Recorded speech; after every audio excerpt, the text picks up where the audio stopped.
You build it yourself, so you love it more than it deserves. That single sentence explains more workplace resistance than most management training ever will. And it has a name: the IKEA effect. Researchers ran a version of the experiment that made this famous, and the setup was almost embarrassingly simple. Give one group of people a piece of furniture that comes fully assembled. Give another group the identical piece of furniture. Same materials, same final design, except they have to put it together themselves. Then ask both groups how much the finished item is worth to them. The self-assembled furniture came out valued far higher by people who, on paper, ended up owning the exact same object. Nothing changed about the product. What changed was who put the pieces together. Sit with how strange that actually is for a second, because it breaks a basic assumption most people carry around without noticing. That value lives in the object. It does not, at least not entirely.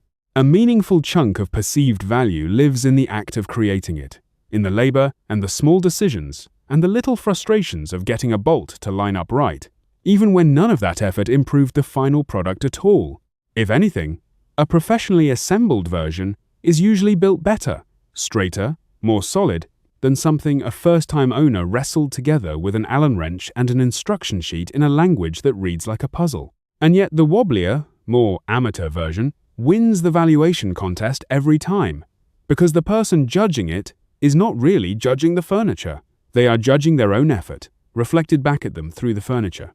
There is a well-established psychological mechanism sitting underneath this that is worth naming, because it explains why the effect is so stubborn once it takes hold. Effort creates a kind of internal pressure toward consistency. If you spend real time and real frustration building something, and then afterward decide that the thing you built is mediocre or flawed, you are left holding two uncomfortable facts at once. I worked hard on this, and this is not actually very good. Most people's minds resolve that tension not by admitting the work was wasted, which feels bad, but by quietly upgrading their opinion of the result, which feels much better and costs nothing to do. The furniture is not actually more solid because you built it. Your opinion of it just adjusted to match the effort you already sank into it, automatically, without you noticing the adjustment happening. That is not a character flaw unique to certain people. It is closer to a default setting in how minds handle the relationship between effort and evaluation. And it fires whether the thing being assembled is a bookshelf or a quarterly roadmap. Managers hit a version of this constantly, usually without recognizing the mechanism by name, which is exactly why it keeps ambushing people who are otherwise good at their jobs. A team that spends weeks in workshops helping design a new process, arguing over the steps, naming the stages, deciding who owns what handoff, will defend that process fiercely once it ships, even when parts of it are clearly clunky. Point out a flaw to that team, and you will often get explanation, justification, effort to patch around it, rather than agreement that it needs to change. Now take the identical process, fully finished, and hand it to a different team that had no part in building it. That team will find the same flaws in about 10 minutes, and their instinct will not be to defend it. It will be to ask why they have to use something this awkward. The content did not change between those two teams. The process is word for word the same. What changed is authorship. And authorship turns out to matter more than most managers give it credit for when they are deciding how to roll something out. This shows up well beyond the one obvious case of a team building its own process. Think about how differently people treat a piece of software they configured themselves, choosing which fields to show, which shortcuts to set up, which dashboard layout suits how they actually work, versus a tool that arrives locked down and pre-configured by someone in another department who never has to use it. Think about how a new hire who was asked to help shape their own onboarding checklist tends to defend and follow that checklist more consistently than one who was simply handed a binder on day one. Think about a reorg where a handful of team leads got real input into how their groups were regrouped, compared to a reorg announced complete in a single email. In every one of those pairs, the actual content of the change could be identical, and the difference in how people respond to it still shows up, because in every one of those pairs, one version had a visible fingerprint of the people who have to live with it, and the other did not. This is worth naming plainly, because it reframes a problem a lot of managers misdiagnose. When a new plan gets announced from above and the team pushes back, drags their feet, quietly works around it, the manager's instinct is usually to assume the plan itself must be flawed, or that people are simply resistant to change as a general trait. Sometimes that is true, but very often the actual content of the plan was fine, even good, and the real problem was structural. It arrived finished. People are not, in general, resisting the idea. They are resisting an idea that feels like it belongs to someone else, that was handed to them instead of built with them. And that distinction sits underneath a huge amount of what gets labeled resistance to change in the workplace. Here is the part that makes this more than just a cute research finding, the part IKEA itself apparently discovered by accident rather than by grand design. The company was not chasing an attachment psychology insight when it started shipping flat pack furniture.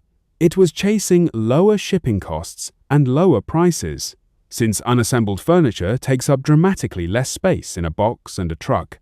The emotional attachment effect was a side benefit nobody planned for, and it turned out to be worth more than the shipping savings that caused it.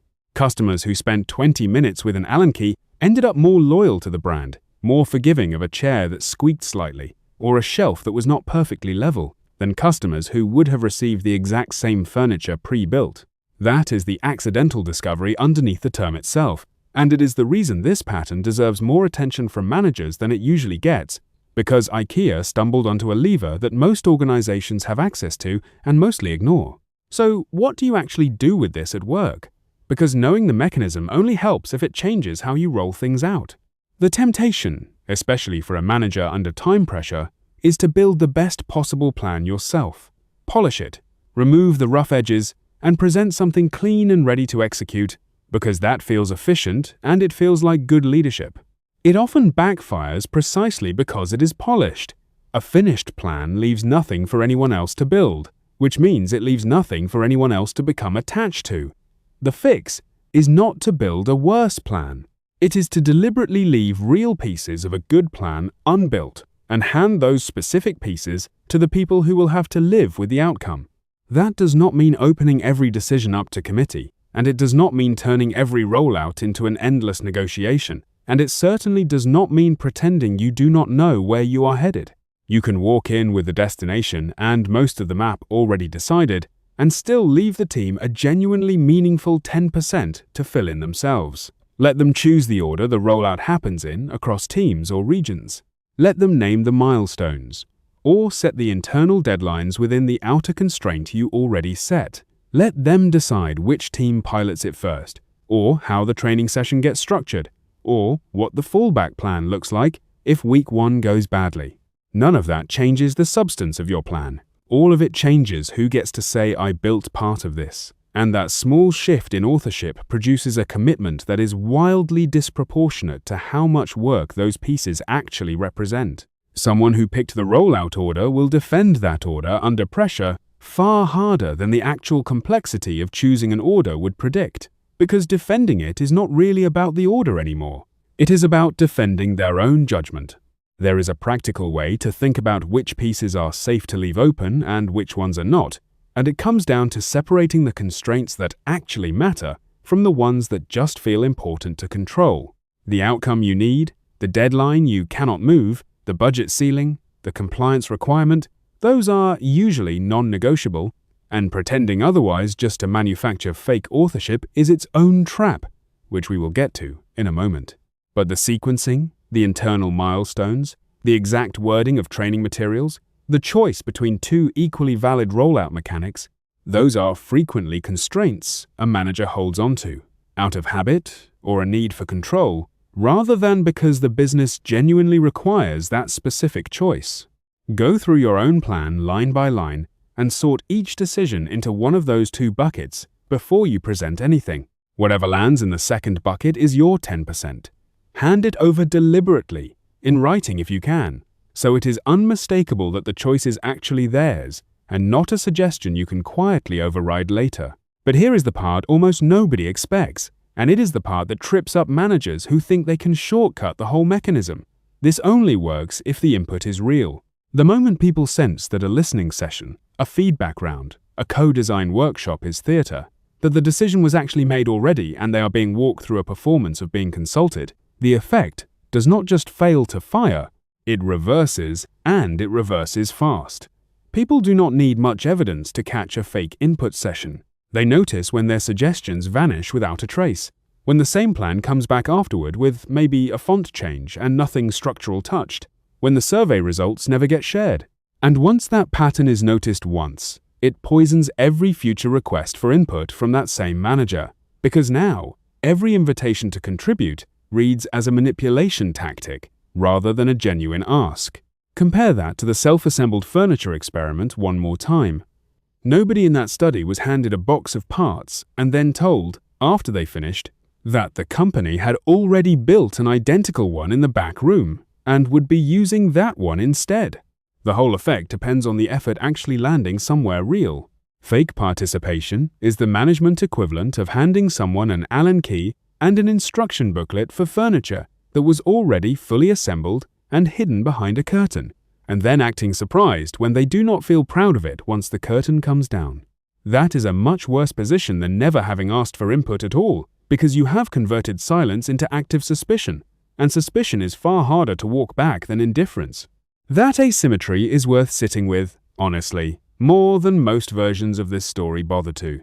It means the IKEA effect is not a free lever you can pull whenever convenient. It is closer to a loan against trust. Used with a real, meaningful, visibly acted-on piece of the plan, it pays back attachment and defense you could not have bought any other way.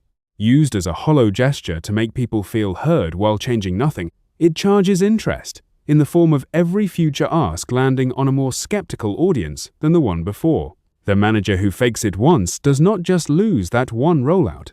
They quietly raise the cost of every future rollout after it. My own read on why so many managers reach for the fake version instead of the real one is not that they are being cynical on purpose. It is that genuine authorship requires giving up a small amount of control before you know exactly how the other person will use it, and that uncertainty is uncomfortable in a way that a scripted listening session is not. A real gap might get filled with a choice you would not have made yourself, an order you would not have picked, a milestone name that sounds a little off. Tolerating that discomfort is the actual price of the mechanism working, and most of the managers who quietly fake participation are not lying so much as flinching at that price at the last moment, dressing the flinch up as a consultation so it does not look like what it is. So the practical test, next time a rollout stalls, a new process gets ignored, a policy gets worked around instead of followed, is not immediately to ask whether the plan was wrong.